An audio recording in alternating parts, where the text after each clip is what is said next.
Watch this video flop. Now, I'm a neurosurgeon. I sometimes make content online. I've noticed something. Each and every video is basically the same video repurposed and repackaged again. It starts off with some sort of alarming hook, something that blows you out of the water, really shocking, followed by some actual content. Sometimes it's useful, sometimes it's not. And finally, a call to action, probably selling you something directly or indirectly. And you know what? I've been guilty of this inadvertently over the past year and a half myself.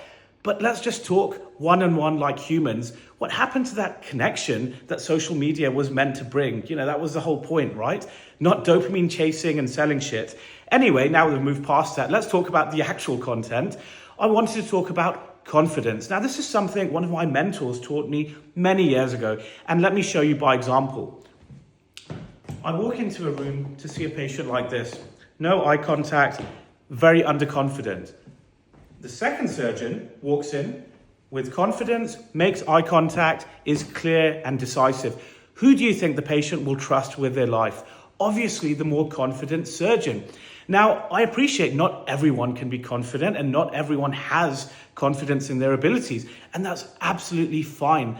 But what we must do is always project quiet confidence and an air of belonging. That may not necessarily come naturally to you, but it is something that you can work on. And trust me, it really helps you in life, whether it's at work, in relationships, or just, anywhere and everywhere, it really applies.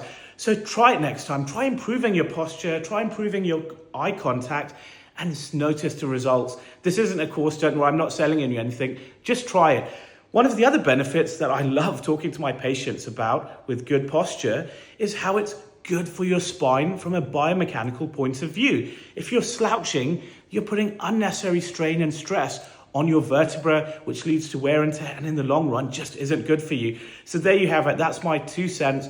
Not following the norm of the usual content where, I don't know why we're doom scrolling all the time anyway. What are we chasing? Dopamine? We should chase serotonin. I'd rather watch 10 meaningful videos properly, read the comments, interact with people, rather than doom scroll through 5 million of them and then wonder why I'm uncomfortable, irritable, and a bit depressed during the day, Dopamine chasing leads to that. Anyway, let me know if you have any comments or questions below. And that's it, really. Bye.